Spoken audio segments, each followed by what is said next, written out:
હાલોલ નગરપાલિકાની સામાન્ય ચૂંટણીઓ બાદ નવી નિમાયેલી બોડીમાં નવા હોદ્દેદારોની વરણી કરવામાં આવી હતી। હાલોલ નગરપાલિકાની સામાન્ય ચૂંટણી યોજાઈ હતી, જેમાં 36માંથી 36 બેઠકો પર ભાજપે ભવ્ય જીત મેળવી હતી। ત્યારે આજરોજ હાલોલ નગરપાલિકાના પ્રમુખ ઉપપ્રમુખની ચૂંટણી કરવામાં આવી હતી। બપોરના 3 કલાકે હાલોલ નગરપાલિકા ખાતે નવા પ્રમુખ ઉપપ્રમુખની વરણી કરવામાં આવી હતી, જેમાં હાલોલ નગરપાલિકાના પ્રમુખ તરીકે નિશાબેન દેસાઈ, ઉપપ્રમુખ તરીકે ડોક્ટર સંજયભાઈ પટેલ અને કારોબારી અધ્યક્ષ તરીકે પ્રમોદસિંહ રાઠોડની વરણી કરવામાં આવી હતી। જેમાં હાલોલ ભાજપના કાર્યકર્તાઓ દ્વારા નવા પ્રમુખ ઉપપ્રમુખને ફૂલહાર પહેરાવી મોઢું મીઠું કરાવી શુભેચ્છાઓ પાઠવવામાં આવી હતી। ત્યારે હાલોલ નગરપાલિકામાં નવનિયુક્ત થયેલ પદાધિકારીઓએ હાલોલનો વિકાસ કરવાની બાંહેધરી વાતચીત દરમિયાન આપી હતી। तमाम ने खूब खूब हार्दिक शुभेच्छाओं।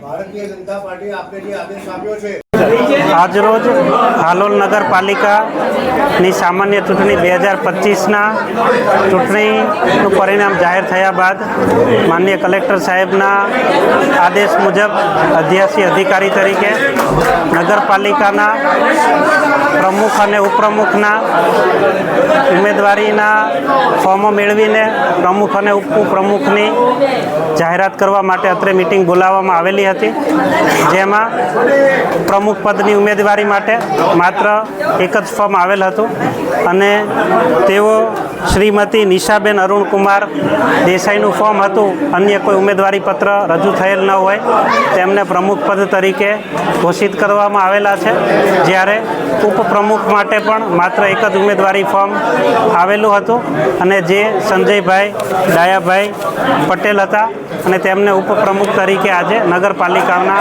ઉપપ્રમુખ તરીકે વરણી કરવામાં આવેલ છે। Thank you. ઘરને સ્વચ્છ અને સુંદર બનાવવાની અમારી આયોજન છે। પહેલું તો આમ તો ભારતીય જનતા પાર્ટી વિકાસના ઘણા કામો કર્યા છે, પણ જે બાકી છે તે હવે પૂરા થઈ જશે। આજે હાલોલ નગરપાલિકાની અંદર પ્રદેશ મોવડી દ્વારા આજે અમારા હાલોલ નગરપાલિકાની અંદર પ્રમુખ તરીકે નિશાબેન દેસાઈ બેનની નિમણૂક કરવામાં આવી છે। ઉપપ્રમુખ તરીકે હું ડૉક્ટર સંજયકુમાર ડાયાભાઈ પટેલની નિમણૂક થઈ છે। કારોબારી અધ્યક્ષ તરીકે અમારા પ્રમોદસિંહ રાઠોડ સાહેબની નિમણૂક થઈ છે, તેમજ પક્ષના નેતા તરીકે અરવિંદભાઈ પરમારની નિમણૂક થઈ છે અને દંડક તરીકે અલકાબેન પ્રવીણભાઈ પંચાલની નિમણૂક થઈ છે।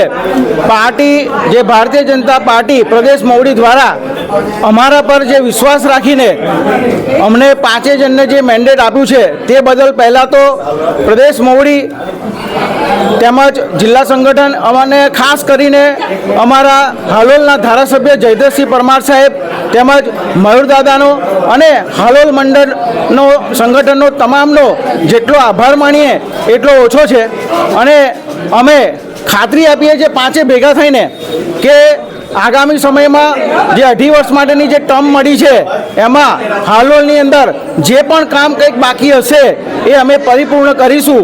આમ તો ભારતીય જનતા પાર્ટીની સરકાર સતત ચાલી રહી છે, એટલે સારામાં સારું ડેવલપમેન્ટ હાલોલમાં થશે અને આગળ સ્વચ્છતાના ધ્યાન લક્ષીને સ્વચ્છ અને પ્લાસ્ટિક મુક્ત હાલોલ બને અને જ્યાં રોડ રસ્તા બાકી હશે એ પણ અમે પ્રાયોરિટીમાં પૂરા કરીશું।